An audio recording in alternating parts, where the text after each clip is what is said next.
ഒരു ഗ്രന്ഥകാരൻ, ഒരു നല്ല പ്രസംഗിയൻ, നല്ലൊരു ബൈബിൾ സ്കോളർ, അതോടൊപ്പം ആത്മീക ശുശ്രൂഷയ്ക്ക് വളരെ മുൻഗണന കൊടുക്കുന്നവൻ. എന്റെ ചിന്തയിൽ ഇതുപോലെ തന്നെ കൊച്ചുപ്രായം മുതലേ ഓരോ ഡിനോമിനേഷൻ വ്യത്യാസമില്ലാതെ അങ്ങോളം ഇങ്ങോളം ശക്തമായി കൺവെൻഷൻ പന്തലുകളിൽ, കൺവെൻഷൻ സ്റ്റേജുകളിൽ കർത്താവിന്റെ ശുശ്രൂഷ നടത്തിയ, സുവിശേഷത്തിന് വേണ്ടി തന്നെ പോലെ പലരും ഉപദ്രവേറ്റ് കാണുമെങ്കിലും തന്റെ വീട് വിട്ടിറങ്ങുമ്പോൾ തന്റെ ചെറിയ ബയോഗ്രഫി വായിച്ചാൽ മനസ്സിലാകും, വീടിന്ന് അടിച്ച് പുറത്താക്കപ്പെട്ടവൻ വീട്ടിലുള്ളവരെല്ലാവരും യേശുവിന്റെ മക്കളായി, ദേവലക്കരായി എന്ന് പറയുന്നത് ഇപ്പോൾ കോശ് വൈദ്യന്റെ പേരിൽ അറിയപ്പെടത്തക്കവണ്ണം അവിടെ ബന്ധുക്കളുള്ള പലരും അതിന് സമ്മതിച്ചു കൊടുക്കത്തക്കവണ്ണം. ഒരു കാര്യം നമ്മൾ ഇന്ന് രാത്രി ഓർക്കുക, നിങ്ങൾ ചിലപ്പോൾ ഇന്ന് ആരും അറിയപ്പെടാത്തവരാണെങ്കിലും ദൈവത്തെ മാനിക്കുന്നവരെ ദൈവം മാനിക്കും. അവൻ നമ്മുടെ തലമുറയിൽ അല്ലെങ്കിലും തലമുറയിൽ കർത്താവ് മാനിക്കും. അതിന്റെ അർത്ഥം ക്രൂശ് നമുക്കാർക്കും ഉണ്ടാകത്തില്ലെന്നല്ല.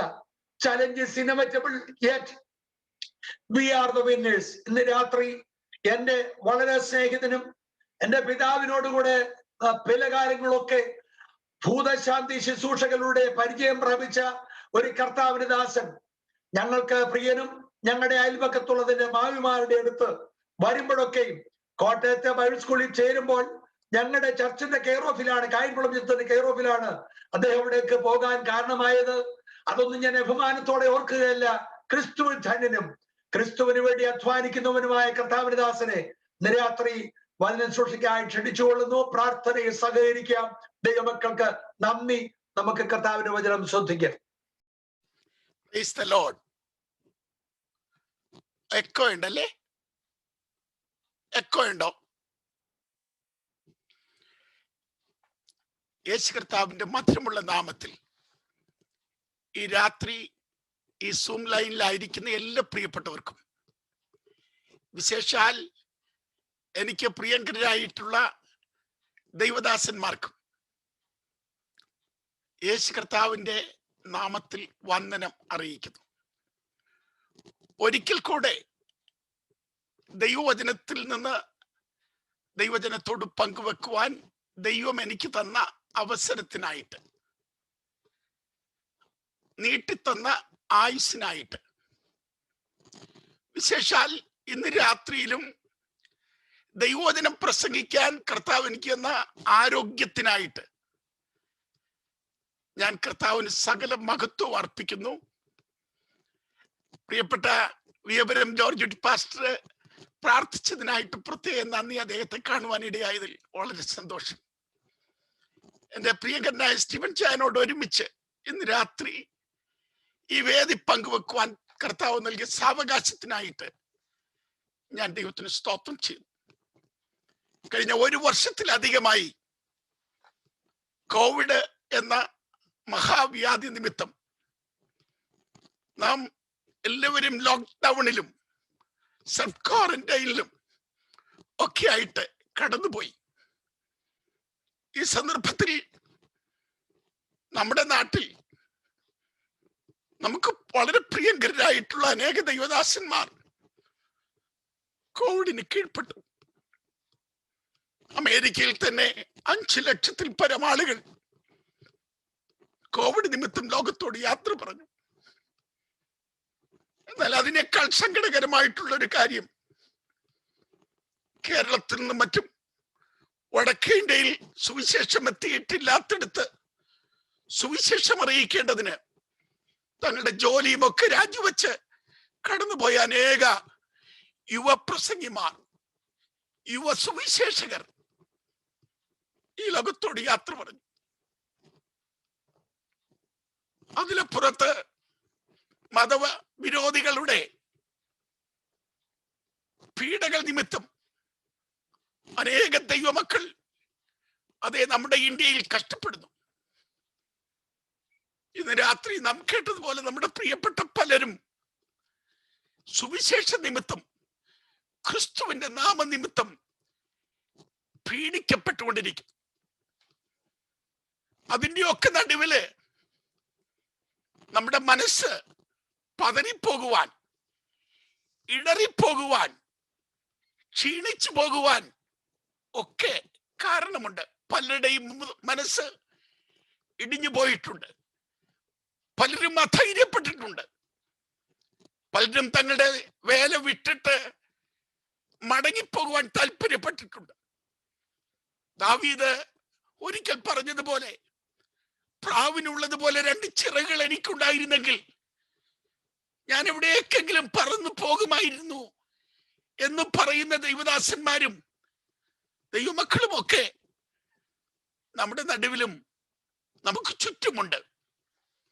ഇതിന്റെ നടുവിൽ ഇന്ന് രാത്രി ഞാൻ നിങ്ങളുടെ ശ്രദ്ധയെ വളരെ പരിചയമുള്ള ഒരു വേദഭാഗത്തിലേക്ക് ക്ഷണിക്കുവാൻ ആഗ്രഹിക്കുകയാണ്. പ്രാർത്ഥനയോടുകൂടെ നമുക്ക് ദൈവസന്നിധിയിലായിരിക്കാം. അപ്പോസ്തലനായ പൗലോസ് കൊരിന്ത്യർക്കെഴുതിയ 2-ാം ലേഖനം, അതിന്റെ 4-ാം അധ്യായം, അതിന്റെ 1-ാം വാക്യവും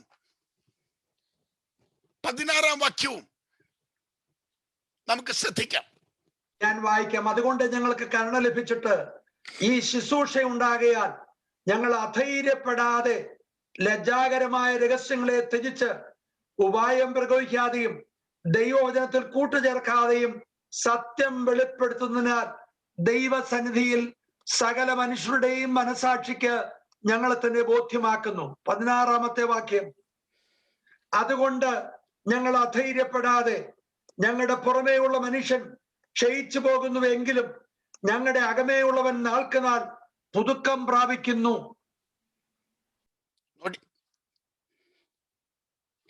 നൊടി നേരത്തേക്കുള്ള ഞങ്ങളുടെ ലഘുവായ കഷ്ടം അത്യന്തം അനവധിയായി തേജസ്സിന്റെ നിത്യഘന ഞങ്ങൾക്ക് കിട്ടുവാൻ ഹേതുവാകുന്നു. Therefore, since through God's mercy we have this ministry, we do not lose heart. കരുണ ലഭിച്ചിട്ട് ഈ ശുശ്രൂഷ ഞങ്ങൾക്കുണ്ടാകുകയാൽ ഞങ്ങൾ അധൈര്യപ്പെടുന്നില്ല. We do not lose heart. ഞങ്ങളുടെ ഹൃദയം തകരുന്നില്ല. ആ വാക്യം പല വേർഷൻസിൽ നമ്മൾ ശ്രദ്ധിച്ചാൽ വിവിധ തരത്തിലാണ് അത് രേഖപ്പെടുത്തിയിരിക്കുന്നത്. ഈസി റീഡിംഗ് ബൈബിളിൽ we do not quit. NIV-യിലും ന്യൂ അമേരിക്കൻ സ്റ്റാൻഡേർഡ് വേർഷനിലും we do not lose heart. NLT, we never give up. Catholic Bible, we are not discouraged. Complete Jewish Bible, we do not give up. Our heart is not discouraged.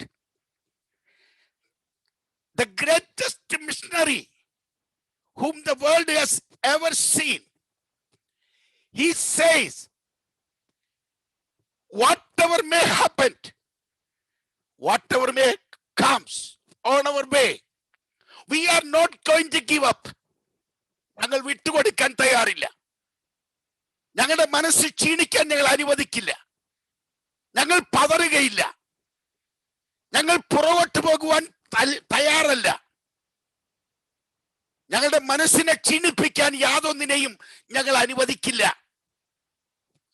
അപ്പോസ്തലനായ പൗലോസിന്റെ ചരിത്രം തിരിഞ്ഞു നോക്കുന്ന ആർക്കും അത്ഭുതം തോന്നും. എങ്ങനെ ഈ മനുഷ്യനെ പിടിച്ചു നിൽക്കുവാൻ കഴിഞ്ഞു? തന്റെ ഹൃദയം പതറിപ്പോകാതെ, നിരാശനാകാതെ, ഹൃദയം തളരാതെ എങ്ങനെ പിടിച്ചു നിൽക്കാൻ കഴിഞ്ഞു? നിശ്ചയമായും മറ്റാരെയും തളർത്തിക്കളയുന്ന, മനസ്സ് പതറിപ്പിച്ചിട്ട് ശുശ്രൂഷ വലിച്ചെറിഞ്ഞ് പുറകോട്ട് പോകാൻ പ്രേരിപ്പിക്കുന്ന എത്രയെത്ര സാഹചര്യങ്ങളാണ് തന്റെ ജീവിതത്തിൽ ഉണ്ടായിരുന്നത്. അടുത്ത വാക്യത്തിലേക്ക് നാം വരുമ്പോൾ, രണ്ടാം വാക്യത്തിൽ നാം വായിക്കുന്നത് ശ്രദ്ധിച്ചു നോക്കൂ. ലജ്ജാകരമായ രഹസ്യങ്ങളെ ത്യജിച്ച് ഉപായം പ്രയോഗിക്കാതെയും ദൈവവചനത്തിൽ കൂട്ടുചേർക്കാതെയും സത്യം വെളിപ്പെടുത്തുന്നതിനാൽ ദൈവസന്നിധിയിൽ സകല മനുഷ്യരുടെയും മനസാക്ഷിക്ക് ഞങ്ങളെ തന്നെ ബോധ്യമാക്കുന്നു എന്ന് അപ്പോസ്തലൻ പറയുന്നതിന്റെ പിന്നിൽ ഒരു സാഹചര്യമുണ്ട്. അതിന് ഘടകവിരുദ്ധമായി പ്രവർത്തിക്കുന്ന ഒരു കൂട്ടം കള്ള അപ്പോസ്തലന്മാർ, ദുരുപദേഷ്ടാക്കന്മാർ, സ്വൈരവിഹാരം നടത്തുന്ന ഒരു കാലഘട്ടം. അതെ, ലജ്ജാകരമായ രഹസ്യങ്ങളെ സ്വീകരിച്ചുകൊണ്ട് ഉപായം പ്രയോഗിച്ച് ദൈവവചനത്തിൽ കൂട്ടുചേർത്ത് സത്യം മറച്ചു വച്ചിട്ട് ദൈവസന്നിധിയിൽ സകല മനുഷ്യരുടെയും മനസാക്ഷിയെ വഞ്ചിച്ച് തങ്ങളെ തന്നെ ഉയർത്തി തങ്ങളെ വിലയ്ക്ക് വാങ്ങിയ ഏകനാഥനും കർത്താവുമായ ക്രിസ്തുവിനെ വിറ്റ് കാശാക്കുന്ന കള്ള ഉപദേഷ്ടാക്കന്മാർ, കള്ളപ്രവാചകന്മാർ, കള്ള അപ്പോസ്തലന്മാർ കൊരിന്തിലും ചുറ്റുപാടുകളിലും പ്രവർത്തിച്ചു കൊണ്ടിരിക്കുമ്പോൾ അവരവരുടേതായ കാര്യങ്ങൾ നേടി തങ്ങളെ തന്നെ ഉയർത്തി ഉന്നത നിലകളിൽ വിലസുമ്പോൾ ആത്മാർത്ഥമായി ദൈവവചനത്തിൽ കൂട്ടുചേർക്കാതെ ദൈവസന്നിധിയിൽ തങ്ങളെ തന്നെ ദൈവത്തിന് യോഗ്യരായി തെളിയിച്ചു നിൽക്കുന്ന ദൈവദാസന്മാർ പ്രതിസന്ധികളിലൂടെ കടന്നു പോകുമ്പോൾ നിരാശപ്പെടാൻ എല്ലാ മാർഗവുമില്ലേ? നിരാശപ്പെടാൻ എല്ലാ സാധ്യതയുമില്ലേ? വീണ്ടും ശ്രദ്ധിക്കൂ. അപ്പോസ്തലനായ പൗലോസ് കൊരിന്ത്യ സഭയോടാണ് ഈ കാര്യം രേഖപ്പെടുത്തുന്നത്. അവർക്ക് അനേക ഗുരുക്കന്മാരുണ്ട്, അവർക്ക് അനേക നേതാക്കന്മാരുണ്ട്, ഒത്തിരി അധ്യാപകർ അവർക്കുണ്ട്.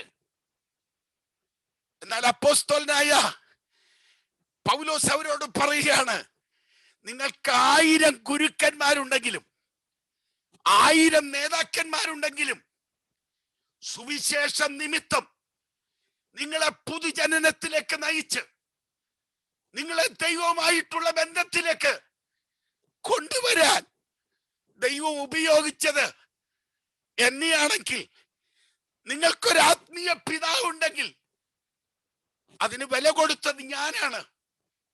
പക്ഷേ കൊരിന്ത്യ വിശ്വാസികൾ അതൊക്കെ മറന്നിട്ട് തന്റെ അപ്പോസ്തോലികത്വത്തെ ചോദ്യം ചെയ്യുകയാണ്, തന്റെ അധികാരത്തെ ചോദ്യം ചെയ്യുകയാണ്. അവർ പാർട്ടികൾ പിടിക്കുകയാണ്. നിരാശപ്പെടില്ലേ?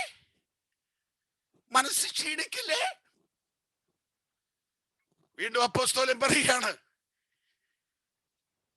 നിങ്ങൾ അറിയാതിരിക്കരുത് എന്ന് ഞാൻ ആഗ്രഹിക്കുന്ന ചില കാര്യങ്ങളുണ്ട്. എന്താണ് നാം അറിയാതിരിക്കരുത് എന്ന് പൗലോസ് പറയുന്നത്? സുവിശേഷ നിമിത്തം അവർ അനുഭവിക്കുന്ന കഷ്ടതകളെ കുറിച്ച് നാം അറിയാതിരിക്കരുത്. പുതിയ നിയമത്തിൽ പ്രത്യേകം എടുത്തു പറയുന്ന ഒരു കാര്യമാണ്. നാം അറിയാതിരിക്കരുത്. സുവിശേഷത്തിനു വേണ്ടി കഷ്ടത അനുഭവിക്കുന്ന അനേക ദൈവഭക്തർ ലോകത്തിന്റെ വിവിധ ഭാഗങ്ങളിൽ ഉണ്ടെന്ന യാഥാർത്ഥ്യം നാം മറക്കരുത്. പൗലോസ് തന്റെ അനുഭവം പറയുമ്പോൾ പൗലോസ് പറയുന്ന വാക്കുകൾ ശ്രദ്ധിക്കൂ. 1-ാം അധ്യായത്തിന്റെ 8-ാം വാക്യത്തിൽ നാം വായിക്കുന്നു, സഹോദരന്മാരെ, ആസിയയിൽ ഞങ്ങൾക്കുണ്ടായ കഷ്ടം നിങ്ങൾ അറിയാതിരിപ്പാൻ ഞങ്ങൾക്ക് മനസ്സില്ല.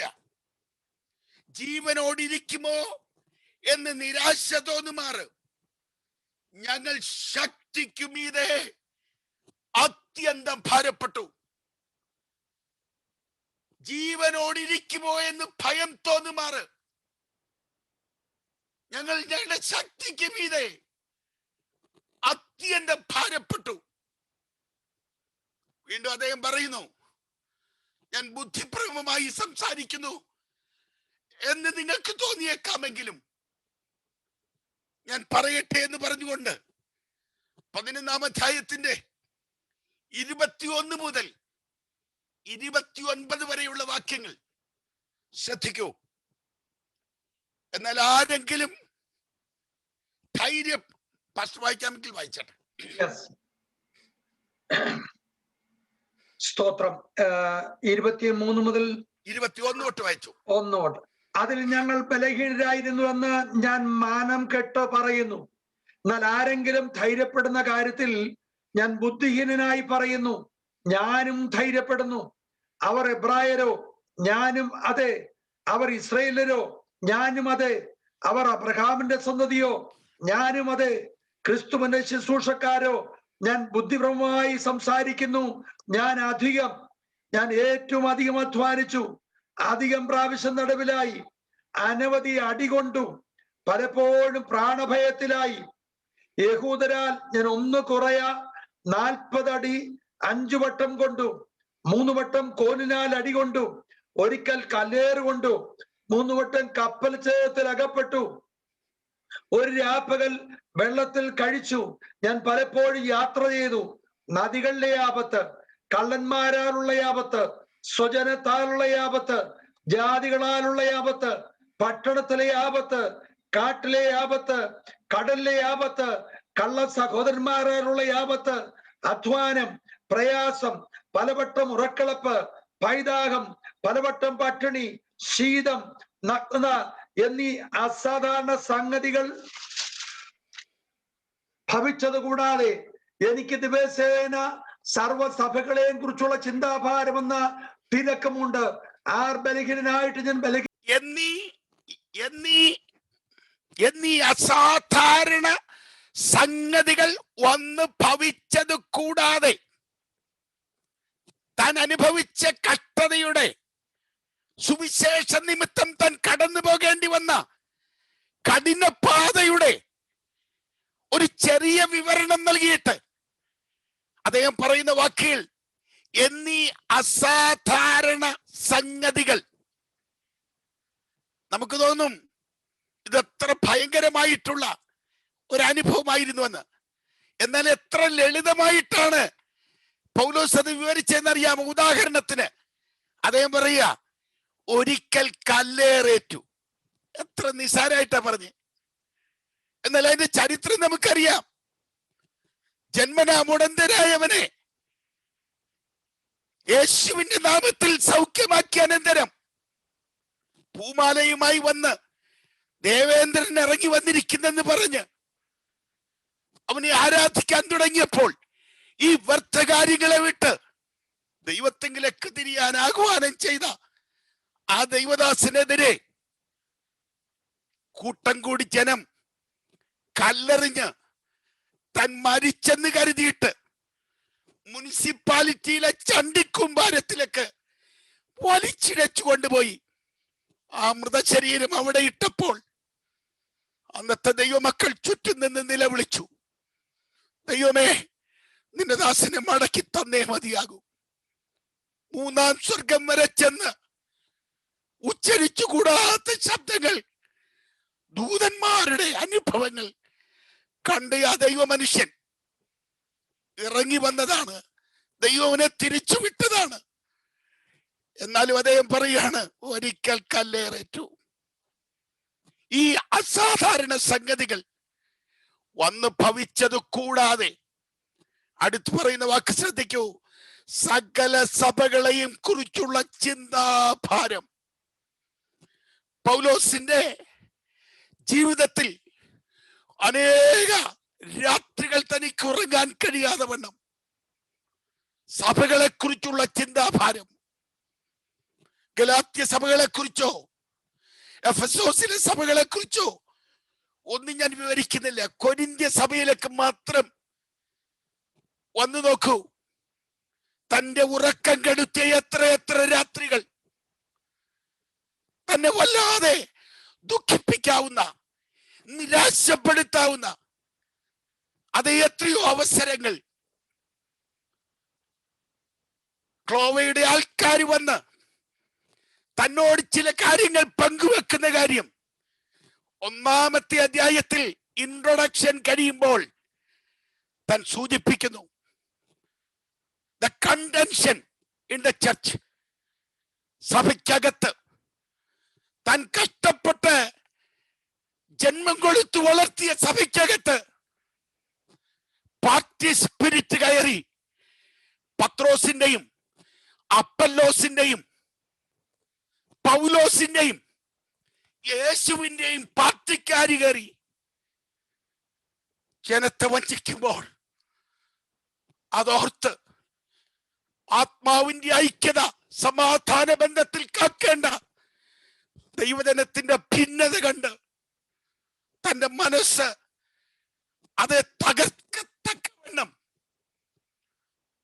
തന്റെ ഉറക്കം കെടുത്തത്തക്കവണ്ണമുള്ള അനുഭവം. 5-ാം അധ്യായത്തിലേക്ക് വരുമ്പോൾ their character, their evil character, 5-ാം അധ്യായത്തിൽ ജാതികളുടെ ഇടയിൽ പോലും ഇല്ലാത്ത ദുർമാർഗങ്ങൾ.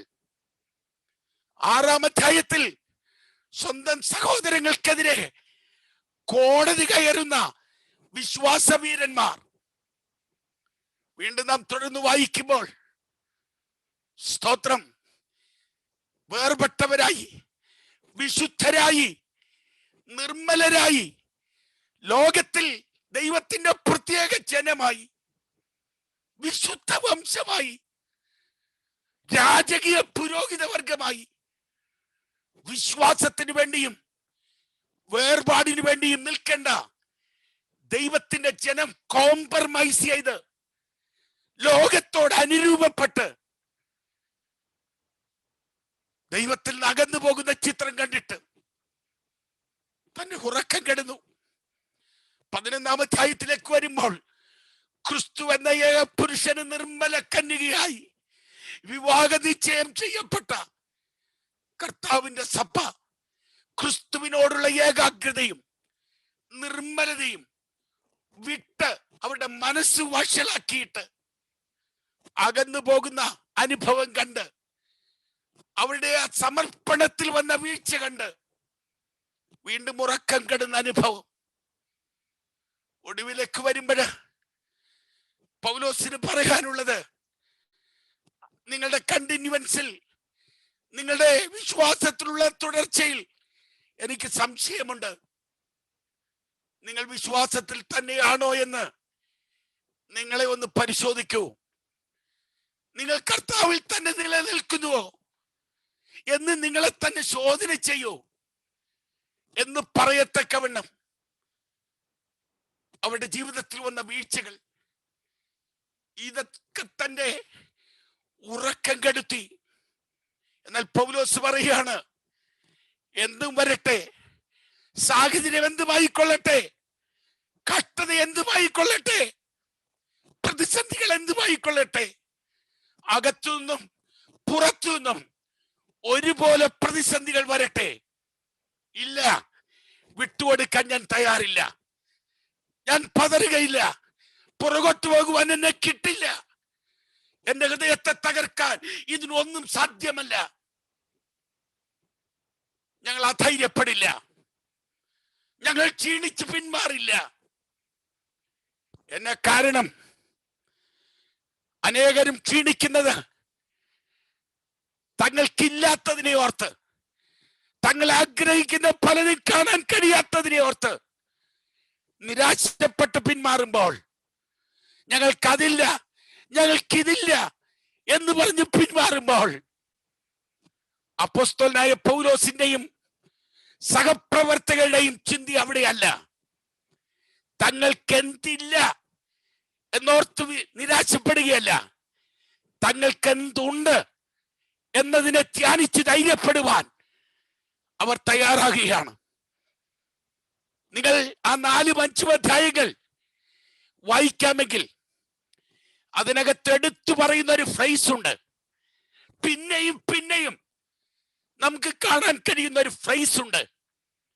ആ ഫ്രേസിലേക്ക്, ആ പ്രസ്താവനയിലേക്ക് ഞാൻ നിങ്ങളുടെ ശ്രദ്ധയെ തിരിക്കട്ടെ.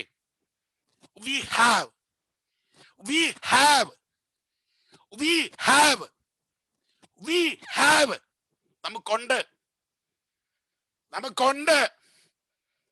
പലതും നമുക്കില്ലെന്ന് പലരും പറയും. പലതും നമുക്കില്ലെന്ന് നമുക്ക് തന്നെ തോന്നും. പക്ഷെ ഇല്ലാത്തതിനെ ഓർത്ത് വ്യാകുലപ്പെട്ട്, അധൈര്യപ്പെട്ട്, മനസ്സ് പതറി പിന്നോട്ട് പോകാൻ ഞാനില്ല. അവയ്ക്കൊന്നും എന്നെ അധൈര്യപ്പെടുത്താൻ കഴിയില്ല. കാരണം അതിന്റെ അപ്പുറത്ത് എനിക്ക് ക്രിസ്തുവിൽ എന്തുണ്ടെന്ന് എനിക്കറിയാം. ക്രിസ്തുവിൽ എനിക്ക് എന്തുണ്ട് എന്നെനിക്ക് നന്നായിട്ടറിയാം. എന്താണ് എനിക്കുള്ളത്? 4-ാം അധ്യായം 1-ാം വാക്യം വീണ്ടും നമുക്ക് വായിക്കാം.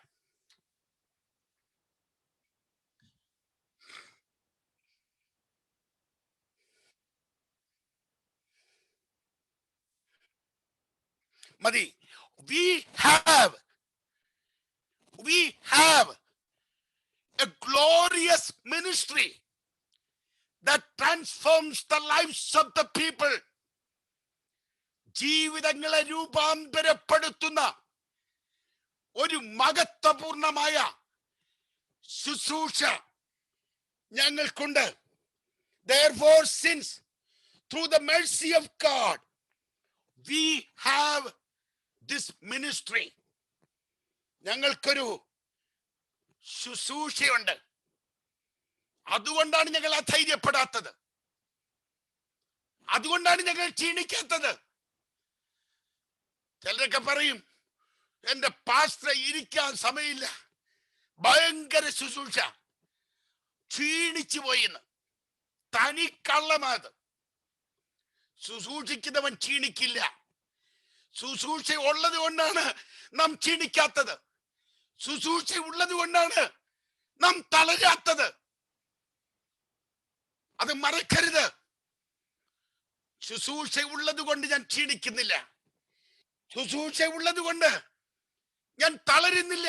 പൗലോസ് അതിന്റെ 15-ാം വാക്യത്തിലേക്ക് വരുമ്പോൾ നമുക്ക് വായിക്കാം, കൃപ പലരിലും പെരുകി.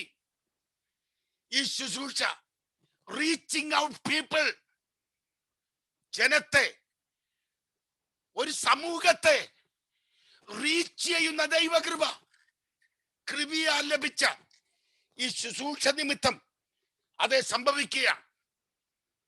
സുവിശേഷത്തിന്റെ ശക്തി അത് വെളിപ്പെട്ടുകൊണ്ടിരിക്കുകയാണ്. 1-2 പേരിലല്ല, പലരിലും ഇത് വ്യാപിച്ചു കൊണ്ടിരിക്കുകയാണ്. നമ്മുടെ സുവിശേഷ പ്രവർത്തനത്തിന്റെ, ദൈവം നമുക്ക് നൽകിയ ശുശ്രൂഷയുടെ ഫലം അത് അനേകരിലേക്ക് വ്യാപരിച്ചു കൊണ്ടിരിക്കുന്നു എന്നാണ് പൗലോസ് അവിടെ പറയുന്നത്. വിശേഷാൽ ഈ ശുശ്രൂഷയുടെ ശ്രേഷ്ഠത വ്യക്തമാക്കുന്ന അത് ഏറ്റവും വലിയ തെളിവ് എന്താണെന്ന് നിങ്ങൾക്കറിയാമോ? Praise the Lord. The greatest proof of the ministry is the Corinthian church. ഓ ഈ കൊരിന്ത്യൻസ് എന്ന പൗലോസ് അവിടെ സംബോധന ചെയ്യുന്നേ. കൊരിന്ത്യരെ, അക്കാലത്ത് കൊരിന്ത്യൻ എന്ന പദപ്രയോഗം അതൊരു ബാഡ് കൊണോട്ടേഷൻ ഉള്ള പദമാണ്. ആ പദം ഏറ്റവും അധാർമികമായ സെക്സ്വൽ ഇമ്മോറാലിറ്റിയുടെ ഒരു പര്യായ പദമാണ് കൊരിന്ത്യൻ. എന്നാൽ പൗലോസ് പറയുക, ഞങ്ങളുടെ ശുശ്രൂഷയുടെ പ്രത്യേകത അറിയാമോ? ധാർമ്മികമായി അധപ്പതിച്ച, ലൈംഗിക പാപത്തിൽ തകർന്ന കൊരിന്ത്യനെ ക്രിസ്തുവിൽ പുതിയ സൃഷ്ടിയാക്കുന്ന ശുശ്രൂഷയാണിത്. You are a new creature in Christ Jesus. If anyone is in Christ Jesus, is a new creature. കൊരിന്ത്യനെ ക്രിസ്തുവിൽ പുതിയ സൃഷ്ടിയാക്കുന്നു. ഇല്ല, അവിടെ കൊണ്ട് തീർന്നില്ല. വീണ്ടും അടുത്ത അധ്യായത്തിലേക്ക് പോകുമ്പോൾ, അടുത്ത ഭാഗത്തേക്ക് പോകുമ്പോൾ പൗലോസ് പറയുന്നു, you are the ambassadors of Jesus Christ. നിങ്ങളെ ക്രിസ്തുവിന്റെ സ്ഥാനാപതികളാക്കി ആ ശുശ്രൂഷ, ആ സുവിശേഷം മാറ്റിയിരിക്കുന്നു. അവിടെ കൊണ്ട് പൗലോസ് നിർത്തിയില്ല. പൗലോസ് പറയാണ്, you are the living epistles of Jesus Christ. നിങ്ങളെ ക്രിസ്തുവിന്റെ ജീവനുള്ള പത്രങ്ങളാക്കി ആര് വായിച്ചാലും ക്രിസ്തുവിനെ നിങ്ങളിൽ വായിക്കത്തക്കവണ്ണം ക്രിസ്തുവിന്റെ പത്രങ്ങളാക്കി നിങ്ങളെ തീർത്തിരിക്കുന്നു. Exhibit number 1 for the power of the gospel, for the power of this ministry is you Corinthians. നമ്മുടെയൊക്കെ ജീവിതത്തിൽ ഈ ശുശ്രൂഷ വരുത്തിയ മാറ്റം എത്ര വലിയ മാറ്റമാണ്. ഞാൻ എപ്പോഴും ഓർക്കും, ഈ തല്ലിപ്പൊളിയായ എന്നെ ഒരു പ്രസംഗിയാക്കി മാറ്റിയ ദൈവസ്നേഹം. എനിക്ക് വേണ്ടി ഈ ശുശ്രൂഷ ചെയ്ത ദൈവദാസന്മാർ, എന്നെ ആ ക്രൂശിന്റെ ചുവട്ടിലേക്ക് ആനയിച്ച ഭക്തന്മാർ. ദൈവമൈതലേ, നമുക്കൊരു ശുശ്രൂഷയുണ്ട്, ജീവിതങ്ങളെ രൂപാന്തരപ്പെടുത്തുന്ന ഒരു ശുശ്രൂഷ. ധാർമ്മികമായി അധപ്പതിച്ചവനെ, അകൃത്യത്തിലും പാപത്തിലും മരിച്ചവനെ നിത്യജീവന്റെ ഉടമയാക്കുന്ന ശുശ്രൂഷ, ക്രിസ്തുവിൽ പുതിയ സൃഷ്ടിയാക്കുന്ന ശുശ്രൂഷ, ക്രിസ്തുവിന്റെ സ്ഥാനാപതിയാക്കുന്ന ശുശ്രൂഷ, ക്രിസ്തുവിന്റെ പത്രമാക്കുന്ന ശുശ്രൂഷ. എവിടുന്ന് കിട്ടി? എങ്ങനെ കിട്ടി? കരുണ നിമിത്തം. Not because of our importance, not because of our influence, not because of our intellect, but simply because of the grace of God. കൃപയാൽ. അതല്ലേ പൗലോസ് 1-ാം അധ്യായത്തിൽ പറഞ്ഞത്? നിങ്ങളുടെ വിളിയെ, നിങ്ങളുടെ തിരഞ്ഞെടുപ്പിനെ ഒന്ന് നോക്കൂ. ജ്ഞാനികളേറെ ഇല്ലല്ലോ, കുലമഹിമയുള്ളവരേറെ ഇല്ലല്ലോ, ബലവാന്മാരേറെ ഇല്ലല്ലോ. ബലവാന്മാരെ ലജ്ജിപ്പിക്കുവാൻ ബലഹീനമായതും, കുലമഹിമയുള്ളവനെ ലജ്ജിപ്പിക്കുവാൻ കുലഹീനമായതും, ഏതാണ്ട് ഉണ്ടെന്ന് തോന്നുന്നവനെ ലജ്ജിപ്പിക്കുവാൻ ഏതുമില്ലാത്തതും ദൈവം തെരഞ്ഞെടുത്തു. He selected the familiar one, he selected the feeble one, he selected the foolish one. അവന്റെ കൃപയാൽ നമുക്കെല്ലാം ഒരു ശുശ്രൂഷയുണ്ട്. Thank God for the fivefold ministries. അപ്പോസ്തലനായ പൗലോസ് ദൈവസഭയ്ക്ക് ദൈവം നൽകിയ ദാനങ്ങളായിട്ടുള്ള അതേ 5 വിധ ശുശ്രൂഷകളെ കുറിച്ച് വ്യക്തമാക്കുന്നുണ്ട് എഫേസ്യ ലേഖനത്തിൽ. അപ്പോസ്തലന്മാർ, പ്രവാചകന്മാർ, സ്തോത്രം, ഇവാഞ്ചലിസ്റ്റുകൾ, പാസ്റ്റർമാർ, ടീച്ചർമാർ, അവരെയൊക്കെ ദൈവം നമുക്ക് നൽകിയതാണ്. അതിനായിട്ട് ദൈവത്തിന് സ്തോത്രം. എന്നാൽ നിനക്കൊരു കഴിവില്ല. ഞാൻ അപ്പോസ്തലൻ അല്ലെന്നും, ഞാൻ ഉപദേഷ്ടാവല്ലെന്നും, ഞാൻ പാസ്റ്റർ അല്ലെന്നും, ഞാൻ സുവിശേഷകനല്ലെന്നും പറഞ്ഞു മാറി നിൽക്കാൻ നിനക്ക് കഴിയില്ല. അതാണ് അപ്പോസ്തലനായ പൗലോസ് 12-ാം അധ്യായത്തിലും 14-ാം അധ്യായത്തിലും വിശദമാക്കുന്നത്. നീ ക്രിസ്തുവിന്റെ ശരീരമായ സഭയ്ക്കകത്ത് ഒരു മെമ്പറാണെങ്കിൽ നിനക്കൊരു ജോലിയുണ്ട്, നിനക്കൊരു ദൗത്യമുണ്ട്, നിനക്കൊരു ഉത്തരവാദിത്തമുണ്ട്. നിനക്ക് ദൈവം നൽകിയിരിക്കുന്ന ആ പ്രിൻസിപ്പൽ ഗിഫ്റ്റ് എന്താണെന്ന് നീ തിരിച്ചറിഞ്ഞ് അതിനനുസരിച്ച് കർത്താവിന് വേണ്ടി പ്രയോജനപ്പെടുവാൻ നീ തയ്യാറാകണം. നിശ്ചയമായും അപ്പോസ്തലന്മാരെയും പ്രവാചകന്മാരെയും സുവിശേഷകന്മാരെയും ഇടയന്മാരെയും ഉപദേഷ്ടാക്കന്മാരെയും ദൈവസഭയ്ക്ക് ദൈവം നൽകിയതിന്റെ പിന്നിലെ ഉദ്ദേശം എഫേസ്യ ലേഖനം 4-ാം അധ്യായത്തിന്റെ 13 തൊട്ട് 16 വരെയുള്ള വാക്യങ്ങളിൽ വ്യക്തമാക്കുന്നുണ്ട്. എന്തിനാണത്? ആമേൻ. വിശുദ്ധന്മാര് അവരവരുടെ ശുശ്രൂഷ എന്തെന്ന് തിരിച്ചറിഞ്ഞ് ആ ശുശ്രൂഷയ്ക്ക് അവരെ പ്രാപ്തരാക്കാൻ, നിന്റെ ശുശ്രൂഷ എന്തെന്ന് നീ മനസ്സിലാക്കാൻ, അതിനനുസരിച്ച് പ്രവർത്തിക്കാൻ, അതിന് തയ്യാറായതുകൊണ്ടാ ഒരു Babu brother, evangelist Babu brother ആയത്. അതിന് തയ്യാറായതുകൊണ്ടാണ് ഒരു ക്യാൻസർ സർവൈവർ സുവിശേഷത്തിന് വേണ്ടി ഇറങ്ങി വരാൻ സാധിച്ചത്. അതിന് തയ്യാറായതുകൊണ്ടാണ് നമ്മുടെ സഭയിൽ പലരും സുവിശേഷത്തിനു വേണ്ടി, മിഷൻ പ്രവർത്തനത്തിനു വേണ്ടി മുന്നോട്ട് വരുവാൻ കഴിഞ്ഞത്. ദൈവ പൈതലേ, നീ കർത്താവിന്റെ സഭയ്ക്കകത്ത്, കർത്താവിന്റെ ശരീരത്തിൽ ഒരവയവമാണെന്ന് മനസ്സിലാക്കൂ. നിനക്കൊരു ഉദ്യോഗമുണ്ടെന്ന്, നിനക്കൊരു ശുശ്രൂഷയുണ്ടെന്ന് നീ തിരിച്ചറിയൂ. ആ ശുശ്രൂഷ നീ മനസ്സിലാക്കി അതിനനുസരിച്ച് പ്രവർത്തിക്കാൻ നീ തയ്യാറായാൽ, മുട്ടിന്റെ ഇടയിൽ തലയും വെച്ചോണ്ട് ഞരങ്ങി ഞാൻ തകരുകയാണ് എന്ന് പറയാൻ നിനക്ക് അവസരം കിട്ടില്ല, എന്ന് പിറുപിറുക്കാൻ നിനക്ക് അവസരം കിട്ടില്ല.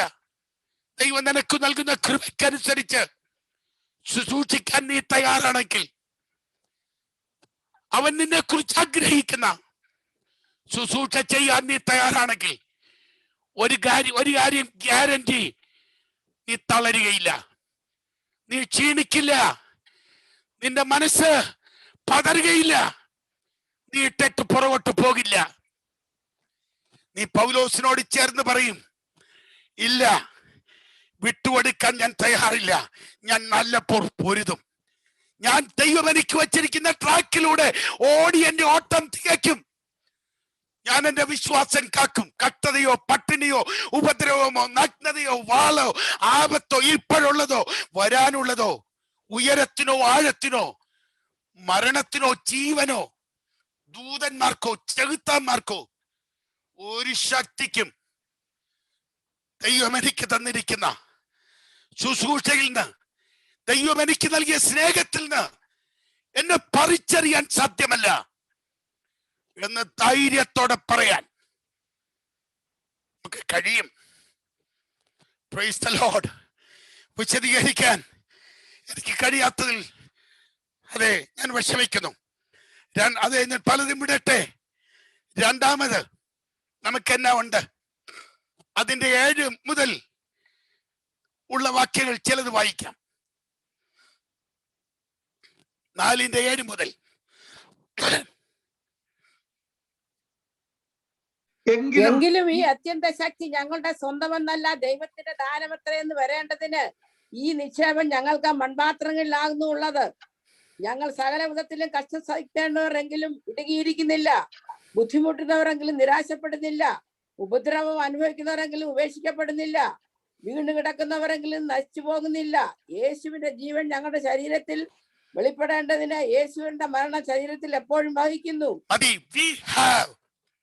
A valuable treasure in our earthen vessel to share to this needy world.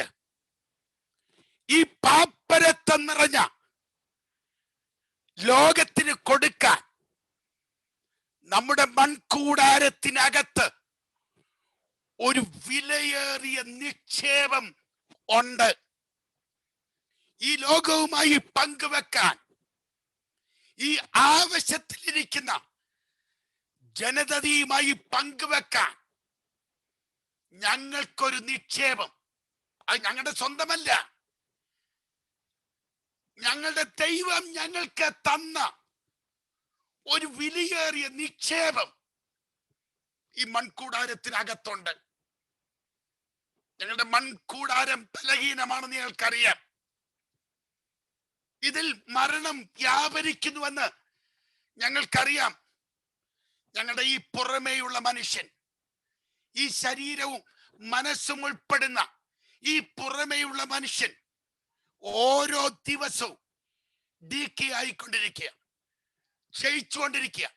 കണ്ണിന്റെ കാഴ്ച കുറയുന്നു, ചെവിയുടെ കേൾവി കുറയുന്നു, ആരോഗ്യം കുറയുന്നു, ശബ്ദം പതറുന്നു, ഹാർട്ടിന് പ്രോബ്ലം, ലങ്സിന് പ്രോബ്ലം, എല്ലും പല്ലും തേയുന്നു.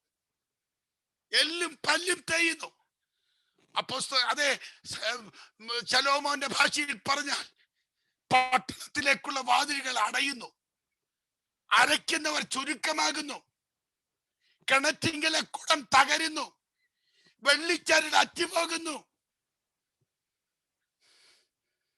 സ്തോത്രം. ഈ പുറമേയുള്ള മനുഷ്യൻ നാൾക്കുനാൾ ക്ഷയിച്ചുകൊണ്ടിരിക്കുക. Yes, this container is perishing, but the content that is within is precious. എന്നാൽ ഈ മൺകൂടാരത്തിനകത്ത് ദൈവം തന്നിരിക്കുന്ന വളരെ വിലയേറിയ ഒരു നിക്ഷേപമുണ്ട്. അത് ഈ പാവപ്പെട്ട ലോകത്തിന്, ഈ നിരാശരായ ലോകത്തിന്,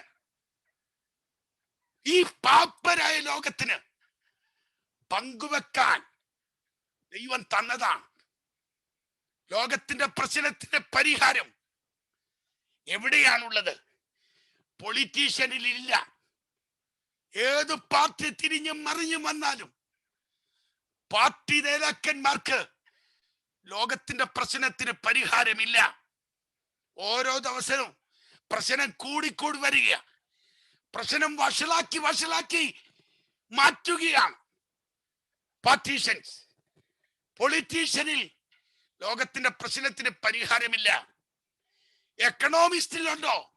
ധനതത്വശാസ്ത്രജ്ഞന്മാരുടെ പക്കൽ ലോകത്തിന്റെ പ്രശ്നത്തിന് പരിഹാരമുണ്ടോ? ഇല്ലവേ ഇല്ല. എഡ്യൂക്കേഷനിസ്റ്റിലുണ്ടോ? വിദ്യാഭ്യാസ നിപുണന്മാരിൽ ലോകത്തിന്റെ പ്രശ്നത്തിന് പരിഹാരമുണ്ടോ? ഇല്ലവേ ഇല്ല. ഹല്ലേലൂയ. ശാസ്ത്രജ്ഞന്മാരിലുണ്ടോ? ഇല്ല. ഈ ലോകത്തിന്റെ പ്രശ്നത്തിന് പരിഹാരം ഒരു കൂട്ടരുടെ പക്കലേ ഉള്ളൂ. അത് ദൈവസഭയ്ക്കാണ്, അത് ദൈവസഭയിലാണ്. അത് മനസ്സിലാക്കി ഉറക്കത്തിൽ എഴുന്നേൽക്കാൻ ദൈവസഭ തയ്യാറാകണം. ഇരുട്ടിൽ പ്രകാശിക്കാൻ ദൈവസഭയ്ക്ക് മാത്രമേ കഴിയുള്ളൂ.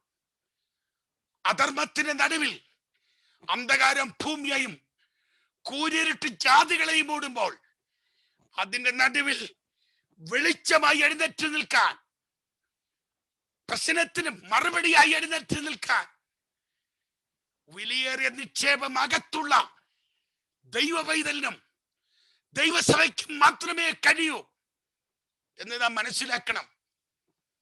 Praise the Lord. എന്താണ് ഈ നിക്ഷേപം? ഈ നിക്ഷേപം എന്താണ്? ആദ്യം അതിന് രണ്ട് വശമുണ്ട്. അത് നമുക്ക് ലഭിച്ച ശുശ്രൂഷ തന്നെയാണ്. നമുക്ക് ലഭിച്ച ശുശ്രൂഷയാണ് നിക്ഷേപം. സ്തോത്രം. തന്റെ ശുശ്രൂഷയുടെ ശ്രേഷ്ഠത മനസ്സിലാക്കിയിട്ട് അപ്പോസ്തലനായ പൗലോസ് പറയുന്ന ഒരു കാര്യമുണ്ട്. എന്താണെന്നറിയാമോ? ഞങ്ങളുടെ പ്രസംഗം, ഞങ്ങളുമായി അനുദിന ജീവിതത്തിൽ കോണ്ടാക്ട് ചെയ്യപ്പെടുന്ന വ്യക്തികൾ, അവരുടെ നിത്യത നിർണയിക്കുന്ന ഞങ്ങളാ. അറിയാമോ? ഞങ്ങളെ ശ്രദ്ധിക്കുന്നവന്റെ നിത്യത ഞങ്ങളുടെ കയ്യിലാ. ചിലർക്ക് മരണത്തിൽ നിന്നുള്ള മരണത്തിലേക്കുള്ള വാസനയായിരിക്കും അത്. മറ്റു ചിലർക്ക് അത് ജീവനിൽ നിന്ന് നിത്യജീവങ്കിലേക്ക് നയിക്കുന്ന വാസനയായിരിക്കും. ദൈവത്തിന്റെ പൈതലേ, നീ ദൈവം നിനക്ക് നൽകിയിരിക്കുന്ന ശുശ്രൂഷ നിവർത്തിക്കുമ്പോൾ അതിന്റെ ഫലത്തെ കുറിച്ച് നീ വ്യസനിക്കണ്ട. അത് നിർണയിക്കുന്ന ദൈവമാണ്. നീ പ്രസംഗിക്കുന്ന സത്യവചനം അംഗീകരിക്കാൻ ആര് തയ്യാറാകുമോ അവർ നിത്യനാശത്തിൽ നിന്ന് നിത്യജീവങ്കിലേക്ക് കടക്കും. നീ പ്രസംഗിക്കുന്ന ദൈവവചനം നീ സാക്ഷിക്കുന്ന ക്രിസ്തുവിന്റെ സാക്ഷ്യം അതാര് നിരസിക്കുന്നോ അതവർക്ക് നാശത്തിൽ നിന്ന് നിത്യനാശത്തിലേക്ക് വഴിതെളിക്കും. അതോർത്തിട്ട് പൗലോസ് വരണ്ടു പോയിക്കൊണ്ട് ചോദിക്കുന്ന ഒരു ചോദ്യമുണ്ട്. ഹൂ ഈസ് ആരാണ് ഇതിന് പ്രാപ്തൻ? Who is sufficient for this great ministry? പെട്ടെന്ന് തന്നെ പൗലോസ് മറുപടി പറയുന്നു. The sufficiency is not of ours but of God. ഈ പ്രാപ്തി ഞങ്ങളുടെ സ്വന്തമല്ല, ഈ പ്രാപ്തി ദൈവത്തിന്റെ ദാനമാണ്. കൊരിന്ത്യ ലേഖനത്തിൽ പൗലോസ് സംസാരിക്കുമ്പോൾ അദ്ദേഹം പറയുന്നുണ്ട്, the sufficiency of God's power, the sufficiency of God's gospel, the sufficiency of God's grace, the sufficiency of God's glory. ദൈവത്തിന്റെ തേജസ്സിന്റെ, ദൈവത്തിന്റെ മഹത്വത്തിന്റെ സഫിഷ്യൻസി, ദൈവ കൃപയുടെ സഫിഷ്യൻസി, സുവിശേഷത്തിന്റെ സഫിഷ്യൻസി. പ്രാപ്തി നമ്മുടെ സ്വന്തമല്ല, പ്രാപ്തി ദൈവത്തിന്റെ ദാനമാണ്. If God has called you for a particular ministry, God's callings are his enablings. ദൈവം നിന്നെ എന്തിനു വിളിച്ചോ അതിന് നിന്നെ പ്രാപ്തനാക്കും ദൈവം. നിന്റെ ദിവസങ്ങൾ എങ്ങനെയോ അതിനനുസരിച്ചുള്ള ബലം ദൈവം നിനക്ക് തരും. As your days, so shall be your strength. നമ്മുടെ പ്രാപ്തി ദൈവത്തിന്റെ ദാനമാണ്.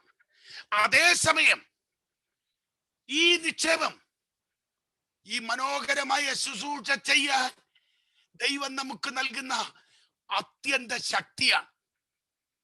അതുകൊണ്ടാണ് പൗലോസ് പറയുന്നത്, the mega dunamis, the exceeding great power. സൈന്യത്താലല്ല, ശക്തിയാലല്ല, ദൈവത്തിന്റെ ആത്മാവിനാൽ നമ്മെ പ്രാപ്തരാക്കുന്നു. അതുകൊണ്ട് നമ്മുടെ മൺകൂടാരത്തിൽ പകർന്നിരിക്കുന്ന ഈ വലിയ ധനമെന്ന് പറയുന്നത്, ഒന്നാമത് ദൈവം നമുക്ക് നൽകിയ ശുശ്രൂഷ, രണ്ടാമത് അത് നിവർത്തിക്കുന്നതിനായി എപ്പോഴും നമ്മോടുകൂടെ ഇരിക്കുന്ന യേശുവിനെ മരിച്ചവരുടെ ഇടയിൽ നിന്ന് ഉയർപ്പിച്ച ദൈവത്തിന്റെ ആത്മാവിന്റെ അത്യന്ത ശക്തി, ദൈവത്തിന്റെ മഹാശക്തി, 10 ലക്ഷം ഡൈനമിക്സിന്റെ ശക്തിയെ വെല്ലുന്ന മെഗാ ഡുനാമിസ്. ഹല്ലേലൂയ. വിശദീകരിക്കാൻ എനിക്ക് കഴിയുന്നില്ല. ഹല്ലേലൂയ. മൂന്നാമത് ഞാൻ 1-2 കാര്യം കൂടെ അതേ സൂചിപ്പിച്ച് വേഗം നിർത്താം.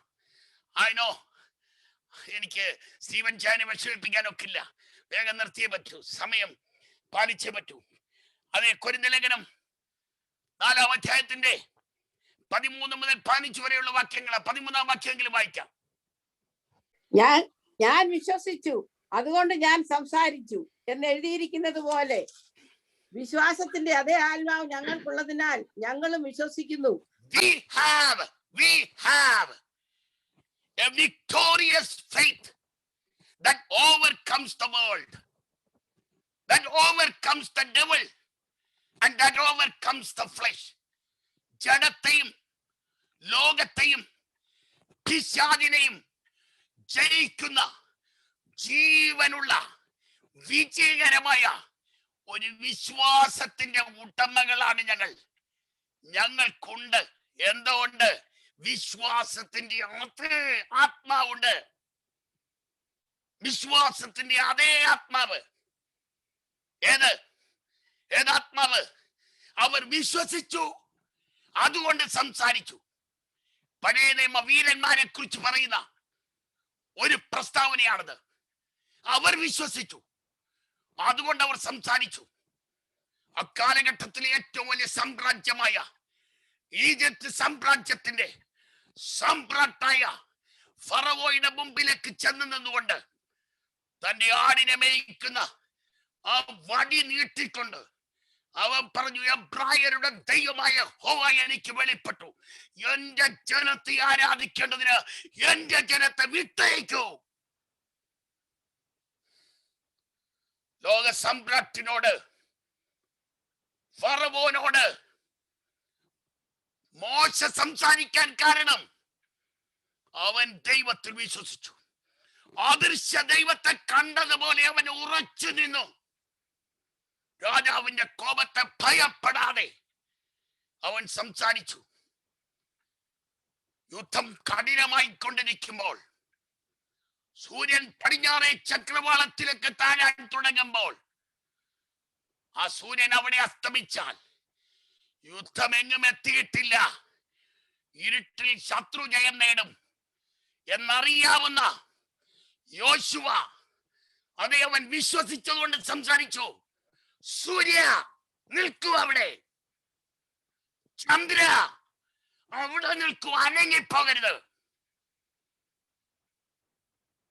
തിരുവെഴുത്ത് പറയുന്നു, ഒരു മനുഷ്യന്റെ വാക്ക് യഹോവയെ അനുസരിച്ചതുപോലെ ആ ദിവസം പോലെ വേറെ ഒരു ദിവസം ചരിത്രത്തിന് ഇതുവരെ ഇല്ല. അവിടെ നിന്നത് സൂര്യനല്ല, അവിടെ നിന്നത് ചന്ദ്രനല്ല, സൂര്യനെയും ചന്ദ്രനെയും അതെ തന്റെ ശക്തിയുള്ള വചനം കൊണ്ട് നിയന്ത്രിക്കുന്ന യഹോവ. എന്തുകൊണ്ട് സൂര്യചന്ദ്രന്മാർ നിശ്ചലന്മാരെ? അവർ വിശ്വസിച്ചു, അതുകൊണ്ട് സംസാരിച്ചു. ശ്രദ്ധിക്കൂ, പ്രവാസത്തിലാണ്, ബാബിലോണിലാണ്, എന്നാൽ ചോരത്തുളപ്പുള്ള, അതിലുപരി വിശ്വാസത്തിന്റെ തീ കത്തുന്ന 3 യഹൂദ യുവാക്കന്മാര് രാജാവിന്റെ നേരെ നോക്കി പറഞ്ഞു, രാജാവേ, ഇതിന് ഞങ്ങൾ മറുപടി പറയേണ്ട കാര്യമില്ല. മറുവശം പറയേണ്ടവൻ തക്ക സമയത്ത് പറയും, അന്നേരം നീട്ട് പഠിക്കും എന്നതിന്റെ അർത്ഥം. ഞങ്ങൾ ഇതിന് മറുപടി പറയണ്ട, പറയേണ്ടവൻ പറഞ്ഞോളും. പക്ഷെ ഒരു കാര്യം നിനക്ക് ഉറപ്പാക്കാം, അവൻ ഞങ്ങളെ വിടുവിക്കുമെന്ന് ഞങ്ങൾക്ക് ഉറപ്പാ. വിടുവിച്ചില്ലെങ്കിലും നിന്റെ വിഗ്രഹത്തെ വണങ്ങാൻ ഞങ്ങളെ കിട്ടില്ല. നിന്റെ എരിയുന്ന തീച്ചൂളയിൽ കത്തി എരിയുന്നതാണ് അതിനേക്കാൾ ഞങ്ങൾക്ക് നല്ലത്. നിത്യനാശത്തിൽ നിന്നും നിത്യനരകത്തിൽ നിന്നും നിത്യതീക്കകത്തു നിന്നും ഞങ്ങൾക്ക് ഉദ്ധാരണം ലഭിക്കുമല്ലോ. അവർ വിശ്വസിച്ചു, അതുകൊണ്ട് സംസാരിച്ചു. ഇന്ന് രാത്രി ദൈവത്തിന്റെ പൈതലേ, അതുകൊണ്ട് ഞങ്ങളും സംസാരിക്കുന്നു. ഇന്ന് രാത്രി ഒരു കാര്യം ഞാൻ വ്യക്തമാക്കാം. നിന്റെ ഹൃദയം വിശ്വാസം കൊണ്ട് തിളച്ചു നിൽക്കുമ്പോൾ പറഞ്ഞുകൊള്ളൂ, പറയുന്നത് പോലെ സംഭവിക്കും. സത്യമായി ഞാൻ നിങ്ങളോട് പറയുന്നു, ഹൃദയത്തിൽ സംശയിക്കാതെ വിശ്വസിച്ചുകൊണ്ട് ഈ മലയോട് മാറാൻ പറഞ്ഞാൽ മാറിയിരിക്കും. ഈ കാട്ടത്തിയോട് പിഴുതെറിയാൻ പറഞ്ഞാൽ എറിഞ്ഞിരിക്കും. ഹല്ലേലൂയ. എന്നതിനൊരു മറുവശമുണ്ട്. എനിക്കതില്ലല്ലോ, എനിക്കിതില്ലല്ലോ, അവർക്കുമെല്ലാം ഇങ്ങനെയൊക്കെ വരുന്നല്ലോ എന്നും പറഞ്ഞ് നീ മുട്ടിന്റെ തലയും വെച്ചുകൊണ്ട് പിറവെറുത്തുകൊണ്ട് നിരാശപ്പെട്ട് ഹൃദയം ക്ഷീണിച്ചിരിക്കുമ്പം shut up your mouth. മിണ്ടിപ്പോരുത്. അപ്പനെ നീ മിണ്ടിയാൽ നിനക്ക് നീ നാശം വരുത്തുമെന്ന് മാത്രമല്ല, നിന്റെ തലമുറയുടെ ഡെസ്റ്റിനി നീ തകർക്കും. നിന്റെ തലമുറയോട് നീ ദ്രോഹം ചെയ്യും. ശ്രദ്ധിക്കൂ, ആസാഫിന് എന്താണ് ഉറപ്പായിരുന്നറിയാമോ? ആസാഫിന്റെ നിശ്ചയം, കൺവിക്ഷൻ എത്ര ഭയങ്കരമായിരുന്നറിയാവോ? അവൻ പറയാ, ദൈവം ഇസ്രായേലിന് നിർമ്മല ഹൃദയമുള്ളവർക്ക് നല്ലവൻ നിശ്ചയം. പക്ഷെ എന്നെ സംഭവിച്ചത് അടുത്ത വാക്യത്തിൽ വരുന്നത് ഇംഗ്ലീഷിൽ തുടങ്ങുന്ന ബട്ടെന്ന, 2ാം വാക്യം ബട്ടിലാ തുടങ്ങുന്നത്. ഞാൻ പറയും, ബട്ട് വരുമ്പനെ സൂക്ഷിച്ചോണം. ഒന്നീ നിന്റെ നട്ടഴിഞ്ഞിരിക്കും, അല്ലെങ്കിൽ നിന്റെ നട്ട് മുറുകും. ഒന്നീ നട്ടഴിക്കും, അല്ലെ നട്ട് മുറുക്കും. ഈ ബട്ടിനൊരു പ്രത്യേകത. അത് വേദപുസ്തകത്തിൽ എവിടെ ബട്ട് നോക്കൂ, നേരത്തെ പറഞ്ഞതിന് നേരെ ഘടകവിരുദ്ധമായിട്ടാ പറയാൻ പോന്നെ. ഭയങ്കര ഉറപ്പായിരുന്നു. പക്ഷെ അവന്റെ കാലടികൾ വഴുതി, അവന്റെ കാലുകൾ ഇടറി. കാരണം എന്ത്? ദുഷ്ടന്റെ സൗഖ്യം, ദുഷ്ടന്റെ കിരീടം, ദുഷ്ടന്റെ മസിൽസ് ഉരുണ്ടിരിക്കുന്നു, കൊണ്ട് പുഷ്ടി കൊണ്ട് ഉന്തി നിൽക്കുന്നു. ബലാത്കാരം മാലയിടുന്ന പോലെ ഇടുന്നു, അഹങ്കാരത്തിൽ കുളിക്കുന്നു, സമ്പത്ത് വർദ്ധിപ്പിക്കുന്നു. അവന് വേദന ഒട്ടുമില്ല, അവന് പ്രശ്നം ഒട്ടുമില്ല, അവനൊരു പ്രശ്നവുമില്ലെന്നേ. എന്നാൽ മറുവശം ഭക്തന്റെ കുരിശ്, അവൻ രാവിലെ തോറും മരിച്ചകളാൽ ബാധിക്കപ്പെടുന്നു. അവന് പ്രശ്നം, അവന് കയറിക്കിടക്കാൻ നല്ലൊരു പാർപ്പിടം പോലെയില്ല. എന്നാൽ മറ്റവന്റെ കൊട്ടാരം, അതിന്റെ മുമ്പിൽ ചിന്തുകൊണ്ട് ചിന്തിക്കാൻ തുടങ്ങിയപ്പം ഭക്തനും കണ്ണുകടിയുണ്ടായി, പിന്നെ ഭക്തന് പല്ലുകടിയുണ്ടായി, അസൂയ മൂത്തു. അവിടെ നിന്നുകൊണ്ട് അവൻ പലതും ചിന്തിച്ചു. ദൈവത്തെ സേവിക്കുന്നതുകൊണ്ട് എന്നാ ഗുണം, ദൈവ വഴികൾ നടന്നുകൊണ്ട് എന്നാ പ്രയോജനം, കറുപ്പെടുത്ത് നടന്നിട്ട് എന്താ രക്ഷ, സത്യത്തിന് വേണ്ടി നിന്നിട്ട് എന്നാ ഗുണം, ഞാൻ മരിച്ചകളാൽ ബാധിക്കപ്പെടുക, എനിക്ക് പ്രശ്നം മാത്രം, എനിക്ക് വേദന മാത്രം, എനിക്ക് മാത്രം പ്രശ്നം. അങ്ങനെ അവിടെ നിന്നുകൊണ്ട് ചിന്തിക്കുമ്പോ മഹാകാരുണ്യവാനായ ദൈവം ഇറങ്ങി വന്നു. അവന്റെ കഴുത്തായിക്ക് പിടിച്ച് പൊക്കിയെടുത്ത് അവനെ ദേവാലയത്തിൽ കൊണ്ടിട്ടു. ഒടുക്കം അവൻ ഒടുങ്ങുന്നതിന് മുമ്പേ ഒടുക്കം അവിടെ കൊണ്ടിട്ടു. എന്നിട്ട് താടിക്കൊരു തട്ട് കൊടുത്തോണ്ട് പറഞ്ഞു, എടാ വല്ലോന്റെയും കൊട്ടാരത്തിന്റെ മുമ്പിൽ നിന്ന് ചിന്തിക്കാതെ എന്റെ ആലയത്തിൽ നിന്നോണ്ട് നീ എന്റെ കണ്ണിൽ കൂടെ കാര്യമൊക്കെ ഒന്ന് കാണ്. അവൻ കാണാൻ തുടങ്ങി. അപ്പോഴവന് കാര്യം മനസ്സിലായി. അവൻ നിലവിളിച്ചു, ദൈവമേ, നീ അവരെ വഴിവഴിപ്പിൽ നിർത്തിയിരിക്കുക. വഴിവഴിപ്പിൽ നിൽക്കുന്നവൻ വീടും. നീ അവന്റെ പുറകിൽ വന്നൊരു തട്ടുകൊടുത്താൽ അവൻ മൂക്കും കുത്തി നാശത്തിൽ പോകും. അപ്പോഴാണ് ആ ഭക്തൻ പറയുന്നത്, എന്റെ ദൈവമേ, നിന്നോട് ചേർന്നിരിക്കുന്ന എനിക്ക് നല്ലത്.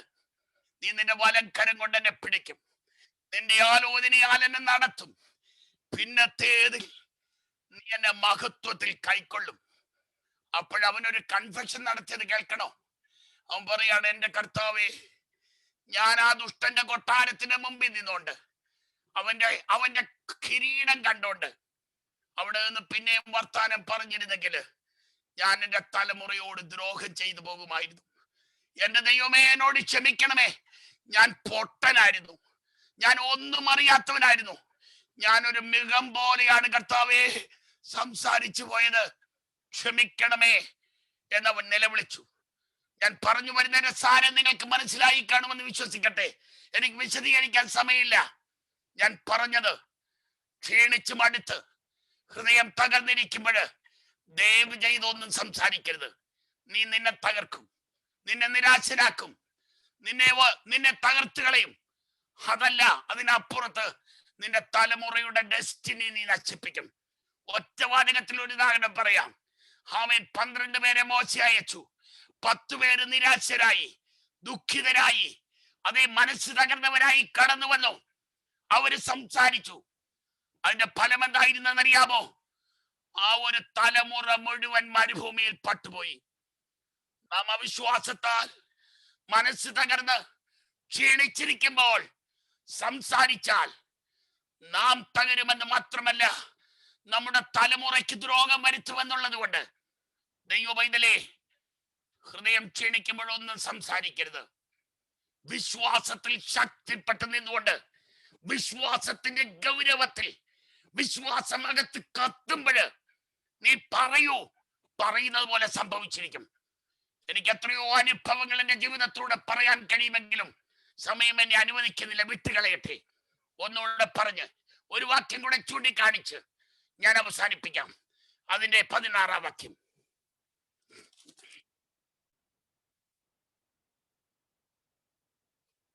അതുകൊണ്ട് ഞങ്ങൾ അധൈര്യപ്പെടാതെ ഞങ്ങളുടെ പുറമേയുള്ള മനുഷ്യൻ ക്ഷയിച്ചു പോകുന്നു, എങ്കിലും ഞങ്ങളുടെ അകമയുള്ളവൻ നാൾക്ക് നാൾ പുതുക്കം പ്രാപിക്കുന്നു. 5-ാം അധ്യായത്തിന്റെ 1-ാം വാക്യം കൂടെ വായിക്കാം. കൂടാരമായ ഞങ്ങളുടെ ഭവനം അഴിഞ്ഞു പോയാൽ കൈപ്പണിയല്ലാത്ത നിത്യഭവനമായി ദൈവത്തിന്റെ ദാനമായ ഒരു കെട്ടിടം ഞങ്ങൾക്ക് സ്വർഗത്തിലുണ്ടെന്ന് അറിയുന്നു. We have a living hope, a blessed hope, an eternal hope beyond our grave. കൂടാരമായ ഞങ്ങളുടെ ഭൗമഭവനം അഴിഞ്ഞു പോയാൽ കൈപ്പണിയല്ലാത്ത ആമേൻ.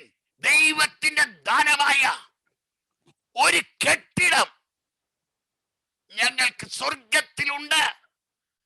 ഇനി ഞങ്ങൾ അറിയുന്നു. We have a building.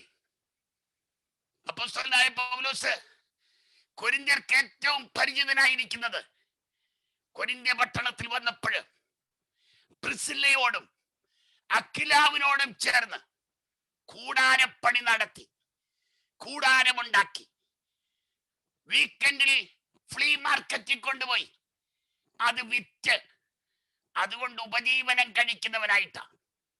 പ്രസംഗിക്കുമ്പം ആരുടെയും കയ്യിൽ നിന്ന് റെന്യൂമറേഷൻ പങ്കുപറ്റിക്കൊണ്ടല്ല, ആർക്കും ഒരു ബുദ്ധിമുട്ടും വരാതെ താൻ തന്റെ കൈ കൊണ്ട് അധ്വാനിച്ചാണ് തന്റെ ജീവിതം അവിടെ കഴിച്ചത്.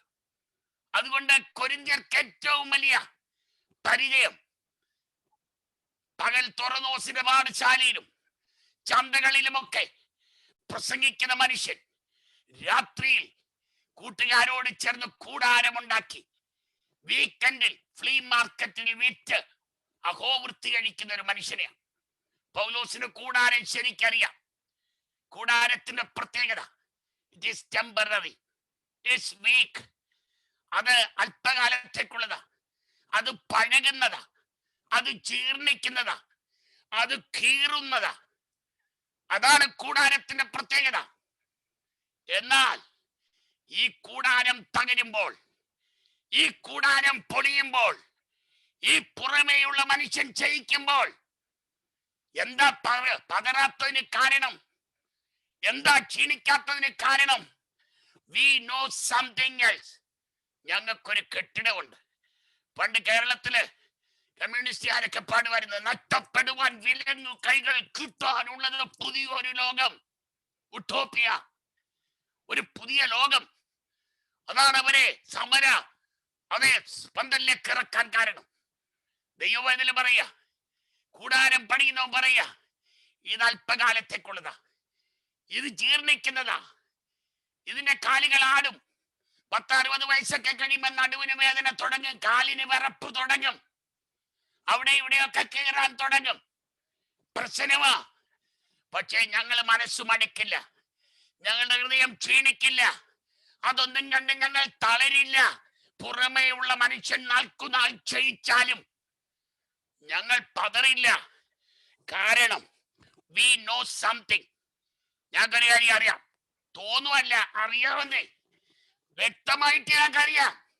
എന്തുവാ? We have A building up in heaven. ഇന്ന് രാത്രി ദൈവ പൈതലേ, ആരെങ്കിലും എറിയുമെന്നും തല്ലുവെന്നും കൊല്ലുവെന്നും ഒക്കെ പറയുമ്പോഴ എന്താ ധൈര്യത്തോടെ ചങ്ക് വിരിച്ച് നിൽക്കുന്നതെന്നറിയോ? നീ കൊന്ന ഞാൻ എന്റെ അപ്പന്റെ വീട്ടിൽ പോകും, എന്റെ സ്വന്തം വീട്ടിൽ പോകും, നിത്യ വീട്ടിൽ പോകും. നീ ഇവിടെ കിടന്ന് ഗോതമ്പുണ്ടേ തിന്ന് പൂജപ്പുര ജയിലിൽ കിടക്കും. അതെനിക്ക് പ്രശ്നമല്ല. ജീവൻ പോയാൽ വിട്ടുപിരിഞ്ഞാൽ എന്റെ നിത്യഭവനത്തിൽ എത്തുമെന്ന ഉറപ്പ്. ദൈവമൈതലേ, സമയം ഒത്തിരി പോയത് കൊണ്ട് നിൽക്കാൻ ഞാൻ ഒരു കാര്യം പറയാം. പലപ്പോഴും നമ്മൾ മനസ്സ് തളരാൻ കാര്യം, നമ്മുടെ മനസ്സ് ക്ഷീണിക്കാൻ കാര്യം, നമ്മുടെ ജീവിതത്തിന്റെ ദർശനത്തിന് വന്ന മാറ്റമാണ്. Our life perspective. നമ്മളൊക്കെ ചിന്തിക്കുന്നത് നൗ, ഹിയർ, ഇവിടെ, ഇപ്പം എന്ന പൗലോസിന്റെ ചിന്ത then, there, അന്ന്, അവിടെ.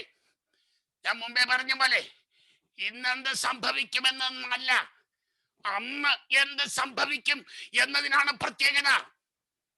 ദൈവത്തെ സേവിക്കുന്നവനും സേവിക്കാത്തവനും തമ്മിലുള്ള വ്യത്യാസം വെളിപ്പെടുത്തുന്ന ഒരു ദിവസം വരും. ദൈവഭക്തനെ ദൈവഭക്തനായി ലോകമറിയുന്ന ഒരു ദിവസം വരും. ഹല്ലേലൂയ. നാം നമ്മുടെ നിത്യ വീട്ടിലെത്തുന്ന ഒരു ദിവസമുണ്ട്. ആമേൻ. എന്തുകൊണ്ടാണ് ഒന്നും കാണാതെ കാണിപ്പാനിരിക്കുന്ന ദേശത്തേക്ക് പോകാൻ നമ്മുടെ പിതാവായ അബ്രഹാം തയ്യാറായത്? വിശ്വാസത്തിന്റെ ദർശനം. അവർ പരദേശികളെന്ന് അറിഞ്ഞു.